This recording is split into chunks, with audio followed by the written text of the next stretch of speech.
दोस्तों आप सभी लोगों का एक बार फिर स्वागत है मेरे चैनल फन फैक्ट एसकेपी पे। आज मैं बहुत सारी इंटरनेशनल न्यूज़ लेकर आया हूँ, बहुत ही इंपॉर्टेंट पाकिस्तान से रिलेटेड बहुत सारी न्यूज़ आ रही है। एशिया कप को भी लेके एक बड़ी न्यूज़ आई है, तो मैं यहाँ पे शॉर्ट इंट्रो दे देता हूँ न्यूज़ की। पहली न्यूज़ है, इंडिया की यूएस सॉफ्टवेयर और ऐप पर डिपेंडेंसी कब खत्म होगी। यूएस चाइना ट्रेड वॉर चल रहा है, टिकटॉक बैन का नया ट्विस्ट क्या है। यूएनएससी में इसराइल के खिलाफ रेजोल्यूशन पास होने के बाद भी कतर के पीएम ने दुनिया को डबल स्टैंडर्ड के लिए क्यों चिल्लाया है, और ये अरब दोहा मीटिंग का क्या मतलब है। पोलैंड स्ट्राइक के बाद अब रोमानिया में क्या करने जा रहा है रशिया। नाटो में मच गई है हड़कंप। इंडिया की जीत के बाद पाकिस्तान ने एसीसी में प्रोटेस्ट क्यों कर दिया है। पाकिस्तान को आईएमएफ की तरफ से मिलेगा एक और चंदा। कुछ तो कला है पाकिस्तान में जो हर चीज के पैसे निकलवा लेता है। तो दोस्तों यहाँ पे अगर पहली बार वीडियो देख रहे हैं तो प्लीज वीडियो को लाइक करें। चैनल अगर सब्सक्राइब नहीं किया तो चैनल को सब्सक्राइब कर लें, बेल आइकन को दबाएं। आप हमें फेसबुक इंस्टा में भी फॉलो कर सकते हैं। तो दोस्तों यहाँ पे पहली न्यूज की बात करूंगा, इंडिया के डिजिटल फ्यूचर को हिलाने वाली। इमेजिन करो कल यूएस ने अपना सॉफ्टवेयर बंद कर दिया तो हमारा banking, defence, even social media तक क्रैश हो जाएगा।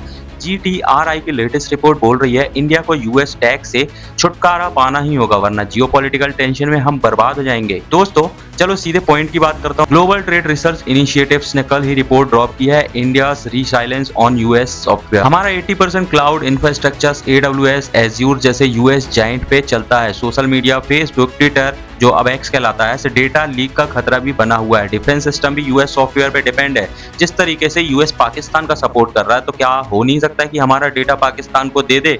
और आगे जियोपॉलिटिकल एंगल्स की बात करूं तो यूएस इलेक्शन में ट्रंप जैसे लोग टैरिफ्स जैसे इंडिया पे बढ़ा रहे हैं और जिस तरीके से एस्केलेट कर रहे हैं फ्रेंड फ्रेंड बोल के, तो इस पर भरोसा करना बिल्कुल भी नहीं बनता है। तो दोस्तों एक छोटी सी यूएस पॉलिसी चेंज से हमारी इकोनॉमी 70% एक्सपोर्ट हिट कर सकती है लेबर सेक्टर में। अब सोचो दोस्तों, पाकिस्तान की धमकियां या इंडिया चाइना बॉर्डर रिस्क में अगर यूएस ने उनका सपोर्ट कर दिया तो हमारा क्या होगा। हमारा डेटा उनके हाथ में है, प्राइवेसी चली जाएगी। जीटीआरआई का सॉल्यूशन है डिजिटल स्वराज मिशन 2030 लॉन्च करना है। इंडिजीनियस क्लाउड बनाना है, जैसे एनआईसी में मेघराज बना हुआ है। स्वदेशी OS like Bharat OS, UPI की तरह ही इसको भी सक्सेस मिलेगी। मतलब जो ओएस भी है ना, वो इंडिया भारत ओएस के नाम से बनाने की सोच रहा है। अब एवरग्रीन एंगल की बात करूं तो ये सिर्फ आज की न्यूज नहीं है, आत्मनिर्भर भारत का कोर है। सोवर्जिन टैक्स से सिक्योरिटी स्ट्रांग होगी, जॉब्स क्रिएट होंगे, 10 लाख आईटी रोल्स बाय 2030 तक बढ़ सकते हैं। नो फॉरेन स्पाइंग होगी, फुल डेटा कंट्रोल हमारे पास ही रहेगा। साउथ चाइना सी जैसे ग्लोबल गेम्स में भी इंडिया स्ट्रांग प्लेयर बन के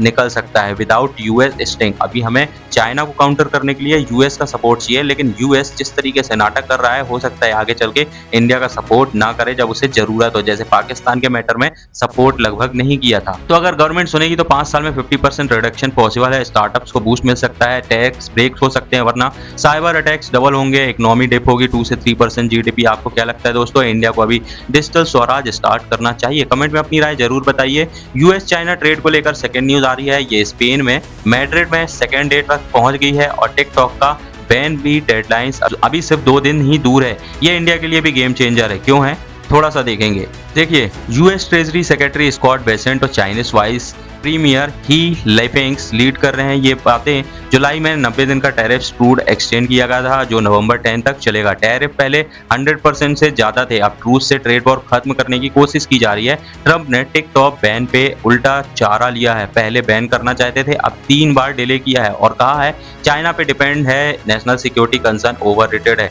ऐप के 170 मिलियन यूएस यूजर्स हैं। बिटडांस चाइनीज ओनर को बायर्स ढूंढना है, वरना वेंसडे तक बैन हो सकता है। इंडिया के एंगल से देखें, ये ट्रेड वॉर ग्लोबल इकोनॉमी हिलाता है, हमारे एक्सपोर्ट्स पे असर पड़ रहा है और टिकटॉक जैसे बैन से इंडिया में भी शॉर्ट वीडियो एप्स को टारगेट कर सकता है। तो अगर एवरग्रीन पॉलिटिक्स देखूं तो यूएस चाइना राइवरी में इंडिया क्वाड का हिस्सा है, तो ये टॉक्स इंडो पैसिफिक टेंशन को भी बढ़ा सकता है। देखिए आपको क्या लगता है दोस्तों, ट्रंप जो डेडलाइन 4th टाइम एक्सटेंड कर रहे हैं, मतलब वो सिर्फ धमकी दे रहे हैं या फिर इस चीज को कर भी सकते हैं? जिस तरीके से चाइना पे टैरिफ वॉर किया था और उसमें हार गए थे, इंडिया की तरफ से कोई टैरिफ तो एक्सटेंड नहीं किया है। हाँ, लेकिन ये है कि उन्हें ये जरूर बता दिया गया है कि अगर हमको छोड़ोगे तो तुमको दिक्कत आने वाली है। तो दोस्तों आपकी क्या राय है, कमेंट पे जरूर बताइए। थर्ड न्यूज की बात करूंगा, कतर के पीएम ने दुनिया को चिल्लाया है, इसराइल के डबल स्टैंडर्ड को रिजेक्ट करो और पनिश करो। ये क्या हुआ है, एक इजरायली स्ट्राइक ने दोहा पे स्ट्राइक किया था, ये मैंने आपको न्यूज बताई थी पहले भी।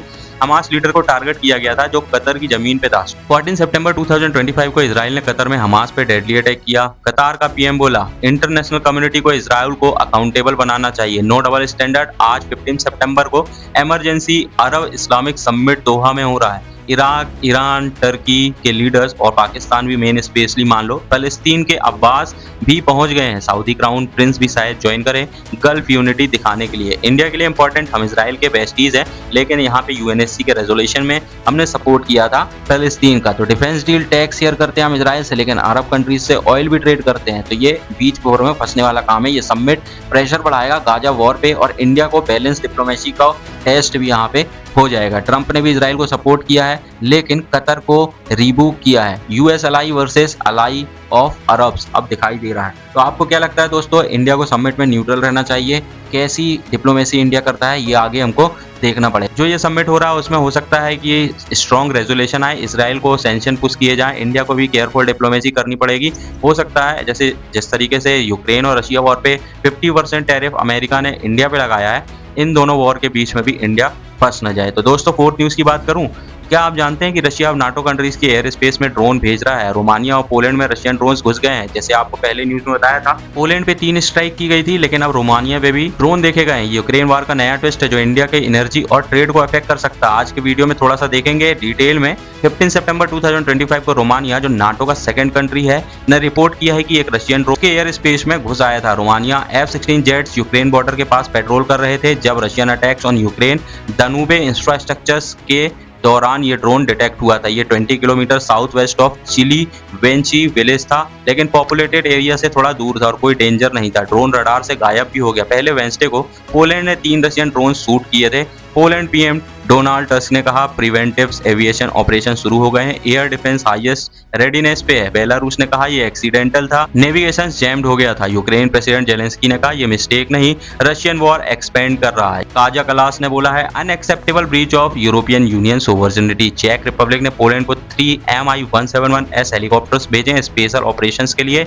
यूएस प्रेसिडेंट ट्रंप ने कहा है वो टफर सैंक्शंस लगाएंगे, लेकिन सिर्फ अगर नाटो कंट्रीज रशियन ऑयल न खरीदे। रशिया ने कोई कमेंट इस पर अभी नहीं किया है। इंडिया के एंगल से ये बिग रेड फ्लैग है। रशिया से हम क्रूड ऑयल इंपोर्ट करते हैं 40% से ज्यादा, जो चीप है। वॉर की वजह से अगर सैंक्शन टाइट्स हुए तो ऑयल प्राइसेस स्काई रॉकेट हो जाएंगे, इन्फ्लेशन बढ़ेगी, प्लस ब्लैक सी ट्रेड रूट्स अफेक्ट होगा जो इंडिया के एक्सपोर्ट्स को हिट कर सकता है। जियोपॉलिटिकल में इंडिया को रशिया चाइना बैलेंस करना बहुत ही इंपॉर्टेंट है। आगे क्या, रशिया अगर और एग्रेसिव हो गया तो नाटो बॉर्डर्स पे देखना फुल वॉर हो सकता है। ट्रम्प पीस पुश कर रहे हैं, यूक्रेन को ज्यादा वेपन्स मिल सकते हैं। इंडिया को डाइवर्सिफाई ऑयल सोर्सेज ढूंढने चाहिए जैसे मिडिल ईस्ट, क्योंकि हो सकता है अगर बैन लगा तो ऑयल का खतरा बढ़ जाएगा। दोस्तों फिफ्थ न्यूज की बात करूं, आज बात करते हैं एशिया कप की धमाकेदार ब्लॉकबस्टर मैच की, इंडिया वर्सेस पाकिस्तान। दुबई के ग्राउंड पे 14 सितंबर 2025 को सूर्य कुमार यादव की कैप्टेंसी में इंडिया ने पाकिस्तान को 7 विकेट से हरा दिया। बैटिंग, बॉलिंग, फील्डिंग हर डिपार्टमेंट में इंडिया ने पाकिस्तान को साफ कर दिया, लेकिन एक और डिपार्टमेंट था वहां भी साफ किया है। इजी, बिल्कुल नो कॉन्टेस्ट। लेकिन असली ड्रामा तो मैच के बाद शुरू हुआ। इंडिया टीम ने शुरू से लेकर एंड तक किसी भी पाकिस्तान प्लेयर से बात ही नहीं की, ना ही हैंडशेक किया। पाकिस्तान के प्लेयर्स ग्राउंड पे वेट करते रह गए, लेकिन इंडिया ने स्टेडियम के अंदर ड्रेसिंग रूम्स का दरवाजा लॉक करके क्लियर सिग्नल दे दिया कि हम आपसे हाथ मिलाने नीचे नहीं आ रहे हैं। और प्रेजेंटेशन सेरेमनी में सूर्य कुमार ने तो बॉम्ब ही फोड़ दिया। लास्ट में ये बोला हम पहलगांव शहीदों की फैमिलीज का फुल सपोर्ट करते हैं, ये हमारी जीत इंडियन आर्मी को डेडिकेटेड है। आगे भी मौका हमको मिलेगा तो हम ऐसे ही आर्मी का साथ देंगे और अपनी जीत से लोगों को खुश करेंगे। क्राउड में बहुत ही ज्यादा तालियां और भारत माता की जय के नारे लगने लगे। अब ट्विस्ट आ गया है, पाकिस्तान ने एसीसी में प्रोटेस्ट कर दिया। पीसीबी ने कहा है ये अनसपोर्टिंग बिहेवियर है।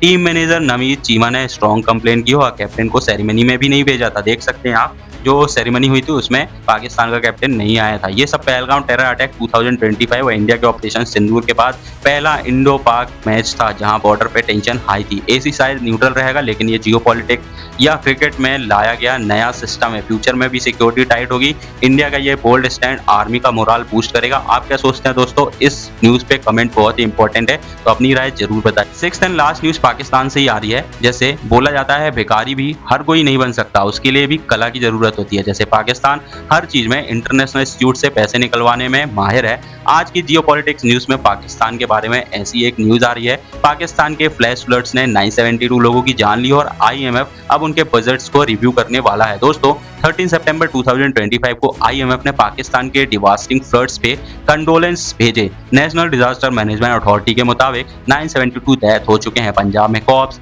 लाइव स्टॉक्स और घर तबाह। अब सिंध में भी पहुंच रहा है फ्लड्स। फ्रेश फूड इन्फ्लेशन बढ़ेगा, इकोनॉमी और स्लो होगी। सेंट्रल बैंक मंडे को की रेट 11% पे ही रहेगा। एक पोल के मुताबिक एनालिस्ट का एस्टीमेट है एग्री डैमेज से ग्रोथ रेट 0.2% गिर सकती है। रिकंस्ट्रक्शन से थोड़ा ऑफसेट मिलेगा। आईएमएफ ने मई में $1.4 बिलियन का फ्रेश लोन दिया था क्लाइमेट रीसाइलेंस के लिए, लेकिन ये ईएफएफ रिव्यू पे डिपेंड करता है। Upcoming mission financial year 2026 budget check करेगा या कोई इमरजेंसी फंड होगा तो वो इसको देने की कोशिश करेगा। ग्लोबल क्लाइमेट रिस्क इंडेक्स में पाकिस्तान टॉप वेन्यूज कंट्रीज में है। इंडिया के लिए ये वेकअप कॉल है, हम भी क्लाइमेट चेंज से अफेक्ट हो रहे हैं। Floods, droughts common. पाकिस्तान जैसे आईएमएफ से एड ले सकता है, लेकिन हम अपना फिजिकल पॉलिसी स्ट्रॉन्ग बनाने के चक्कर में ऐसा नहीं करेंगे। हमारा भी एग्रीकल्चर सेक्टर थोड़ा सा डाउन हुआ है, पंजाब में भी बहुत बाढ़ आई है, लेकिन हम इसके लिए प्रोटेक्ट अपने आप से ही करेंगे। डिजास्टर फंड जो हमारे कंट्री का है, हम उसी से अपने आप को ग्रोथ करने की कोशिश करेंगे। अब आगे क्या, पाकिस्तान को लोन मिलेगा, लेकिन डिपेंडेंसी भी बढ़ जाएगी दूसरे कंट्रीज पे। अगर ये जियोपॉलिटिकल फैक्ट्स आपको पसंद आए तो प्लीज वीडियो को लाइक करें, शेयर करें, सब्सक्राइब करें। और हाँ, मेरे चैनल फन फैक्ट एसकेपी को आप इंस्टाग्राम, व्हाट्सएप, टेलीग्राम और एक्स पे भी फॉलो कर सकते हैं। मिलते हैं एक नई वीडियो में। आज के लिए इतना ही। धन्यवाद। जय हिंद।